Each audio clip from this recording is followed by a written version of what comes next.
Ok, en este video vamos a hablar un tema que quizás para los tópicos de relatividad especial no es tan relevante, pero sí lo considero así para un curso de tensores, ¿no? Y en este caso vamos a hablar sobre los símbolos de Christoffel. Por lo general este es un tema que se suele ver en un curso de introducción a relatividad general. Entonces vamos a verlo ahorita. Igual no pretendo ondear mucho en todos sus conceptos, en su geometría que hay, pero como un vistazo no está mal verlo, porque de hecho esto nos va a permitir poder definir otras operaciones que usamos en cálculo eh, de varias variables, pero ahora con tensores. Nos va a permitir escribirlas de manera más general, no solo para coordenadas cartesianas. Ya verán a qué me refiero. Eh, pero por mientras, iniciamos con este tema, ¿no? Y para, para lo que son muchas aplicaciones en la física, nosotros de ley es importante que nosotros sepamos los campos vectoriales, cómo es que cambian, ajá, cuando nos movemos de un punto a otro. Ok, básicamente es tener la noción de qué nos dice la derivada de un campo vectorial, ¿no? Una vez que se cambia de un punto a otro, ¿no? Y para esto, nosotros ya sabemos expresar un vector, ¿no? Como una combinación lineal de los vectores base, ¿sí? De esta manera de acá, donde a mu es la componente y e mu son los vectores bases. Perfecto. Entonces, supongamos que, por ejemplo, vamos a derivar el vector a respecto a su coordenada x1, ¿ok? Hacemos eso, derivamos parcialmente respecto a x1. Vamos a tener la derivada respecto a x1 de esto de aquí. Y por regla del producto nos queda estos dos términos, ¿no? La derivada de a respecto a x1 por el vector base, más la derivada del vector base respecto a x1 por la componente a mu. Ahora, que por qué esta parte de la derivada del vector base se hace cero, tiene una explicación. Y de hecho, su explicación es que nosotros, cuando trabajamos en coordenadas cartesianas o, bueno, sí, coordenadas cartesianas, nuestros vectores base son vectores ortonormales. Es decir, tenemos, por decir algo, el plano y tenemos nuestros pequeños vectores. Estos vectores, aparte de ser ortonormales, son unitarios, entonces son constantes, no cambian, ¿ok? ¿Sí? Porque pues valen 1. Entonces eso automáticamente hace que su derivada de los vectores bases sea cero. Por eso esto de aquí, ¿ok? ¿Sí? Entonces por eso nosotros en temas de geometría vectorial definíamos, pues la derivada del vector respecto a una coordenada es simplemente esto. Porque esto se hace cero, ¿ok? Pero en general, esto no siempre suele ser cero, ¿ok? Entonces, en general, los cambios de los vectores bases respecto a alguna coordenada sí nos importan, ¿no? Y básicamente necesitamos contemplar estas derivadas de los cambios, bueno, estas derivadas de los vectores base. Y para considerarlas, o sea, para nosotros considerar estos cambios, ¿no? De los vectores base, necesitamos que, primero, que la derivada de un tensor sea un tensor, ¿ok?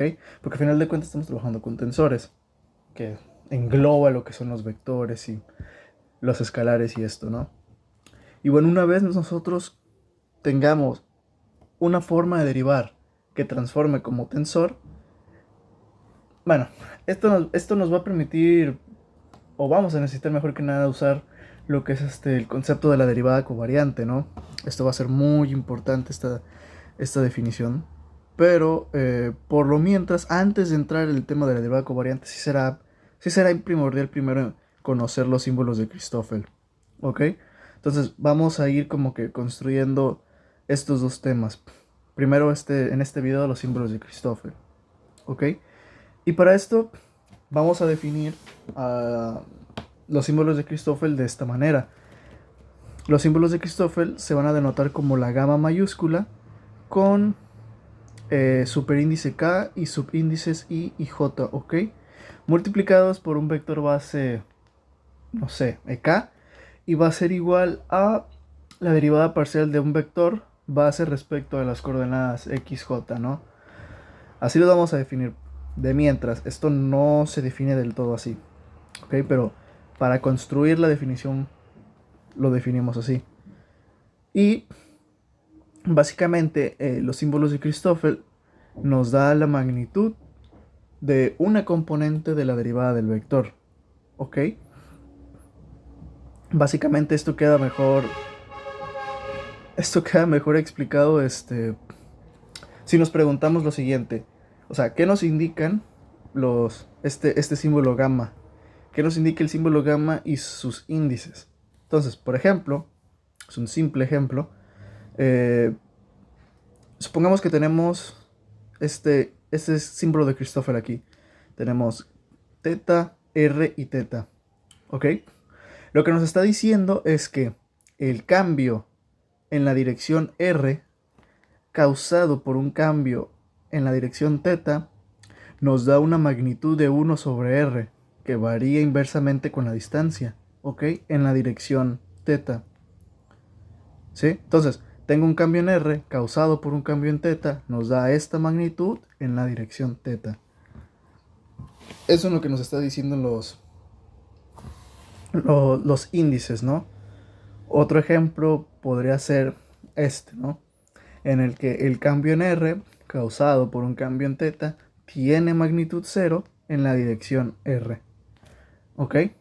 Básicamente eso es lo que nos indican los índices de los símbolos de Christoffel. Y bueno, la idea es de que nosotros así definimos los símbolos, ¿no? De Christoffel. Ok, pero podría ser un poquito confuso o, vamos a decir, un poquito más laborioso tener que calcular estos símbolos a partir de las derivadas de los vectores bases, ¿no? Una forma más sencilla de hacer esto es determinar los símbolos de Christoffel si nosotros conocemos los elementos del tensor métrico, ¿ok? Dado algún sistema coordenado, sea el que sea en el que estemos trabajando. Esto más que nada nos quiere decir que nosotros vamos a expresar los símbolos de Christoffel en términos del tensor métrico, ¿ok? Entonces vamos a construir una fórmula que nos permita hacer esto. Y para eso consideramos lo que ya les dije, ¿no? Que el símbolo de Christoffel lo definimos de esta manera en términos de la derivada parcial del vector base respecto a las coordenadas. Y para esto vamos a multiplicar toda esta ecuación por un vector base que va a ser EL, ¿ok? Nos va a quedar de esta manera. Aquí tenemos el EL y aquí el EL, multiplicando ambos lados de la ecuación. Y ahora bien, vamos a recordar que para vectores ortonormales, el producto de los vectores bases EK y EL nos va a dar una delta de Kronecker, delta LK, ¿ok?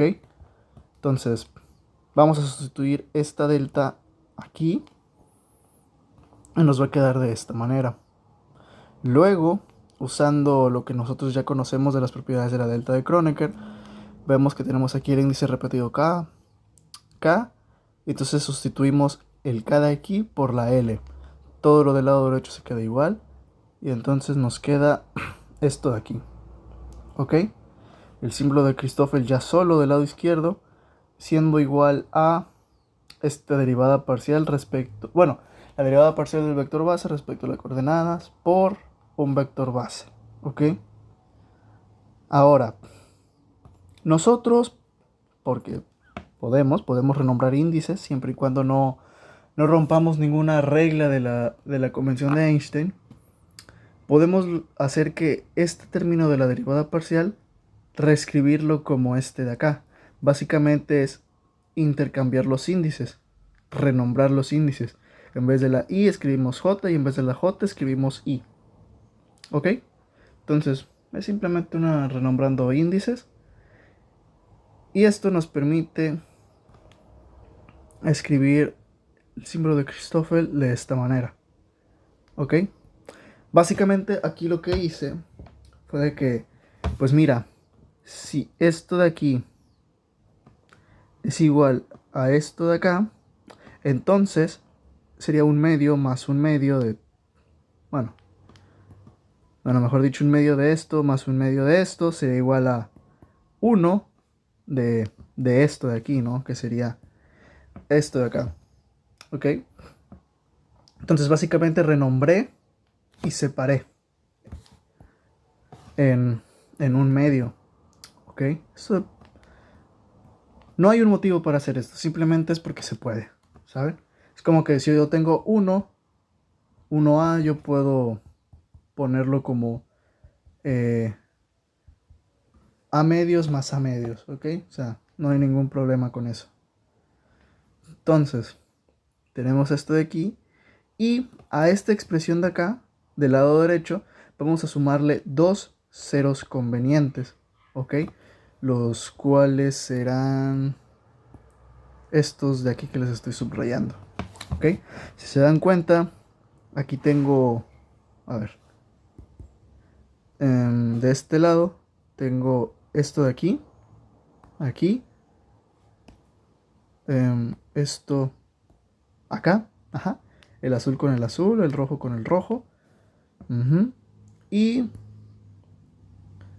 los ceros convenientes son los que están en amarillo. Si se dan cuenta es un medio de todo esto menos un medio de todo esto, eso es un cero, un medio de todo esto menos un medio de todo esto, eso es un cero. ¿Ok? Entonces, son ceros convenientes. ¿Sí? Entonces, no estamos rompiendo nada. Y bueno, nosotros notamos que si usamos o si consideramos la regla de subir y bajar índices, podemos notar que el vector base EL es igual a la métrica GKL por un vector base EK. Ok, entonces estoy agarrando este término de aquí y lo estoy usando acá para expresarlo usando la regla de bajar y subir los índices. Ok, entonces bueno, y este de acá también. Entonces esto de aquí lo vamos a sustituir acá.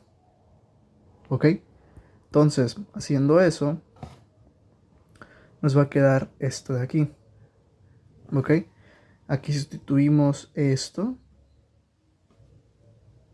y todo lo demás se quedó igual. Ok, aquí está el 1 medio, la derivada, el cero conveniente, 1 medio, la derivada y el cero conveniente. Ok, perfecto. Luego lo que hacemos es factorizar la métrica por un medio, o el 1 medio de la métrica, vaya. O sea, agarro esto, esto, esto, esto, esto y esto. O sea, factorizo esos seis elementos para que al final nos quede de esta manera. ¿Ok? Aquí tenemos el 1 medio de la métrica y todo lo demás queda igual. ¿Ok? Solamente pues, se reordena. Todo lo demás igual, igualito, no se movió nada. Y por la regla del producto que nosotros conocemos de las derivadas, notamos algo. Por ejemplo, esto de aquí, pues básicamente es la derivada del primero por el segundo más la derivada del segundo por el primero. O sea, es esto de acá. Y esto es la derivada de un producto. ¿Ok? Lo mismo ocurre con este de aquí, que sería esto de acá. Y este de acá, que es lo mismo por este de acá. ¿Ok? Entonces, en vez de escribir estos términos de aquí, vamos a escribirlo como derivadas de productos. Ok, dejen borro lo amarillo. Uy, borré esto. Ajá, ok. Y nos queda sencillamente esta expresión de aquí. ¿Ok? Entonces aquí tenemos la derivada del producto, derivada de un producto, menos la derivada de otro producto. Y aquí el 1/2 de la métrica. Perfecto. Ahora bien, nosotros como vamos a estar trabajando con coordenadas, vamos a decir así, más generales, no necesariamente cartesianas, sabemos que el producto de vectores bases, es decir, EK por EI, va a ser la métrica GIK. Lo mismo, EJ-EK será igual a GJK, EI por EJ igual a J, que diga GI, GIJ. Dejen por lo amarillo. Y bueno, básicamente es sustituir este aquí, sustituir este aquí, sustituir este aquí. Es lo que les quiero decir. Hacemos eso. Y finalmente tenemos esta fórmula de aquí. Y así es como definimos los símbolos de Christoffel. ¿Ok? Símbolos de Christoffel de segundo tipo. Los de primer tipo básicamente es bajarle este índice L acá abajo.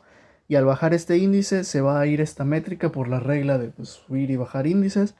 Y cuando nos queda así es que será del primer tipo. Pero no vamos a, por lo mientras no vamos a hacer los de primer tipo. Nos vamos a enfocar en los de segundo tipo. Y bueno, esta es la fórmula que les decía. Los símbolos de Christoffel en términos de los elementos de la métrica. Tenemos la métrica inversa y las derivadas parciales de las métricas respecto a coordenadas. ¿Ok? Y bueno, donde les decía, JI es el tensor métrico y GKL es su inversa. Ajá. Y bueno, algo a considerar que vamos a ver más adelante y que es bastante importante. Más adelante me refiero, creo que en el siguiente video, no nos vamos a tardar mucho tampoco en volver a ver esto. Pero, o sea, importantísimo es que tomar en cuenta que los símbolos de Christoffel no son tensores, ¿ok? Es decir, no transforman como tensores, ¿sí? O sea, son magnitudes en sí. Entonces, a considerar eso. Y pues bueno, esto es lo que quería mostrarles. La forma en la que se construye la fórmula de los símbolos de Christoffel. Y esto será todo por este video.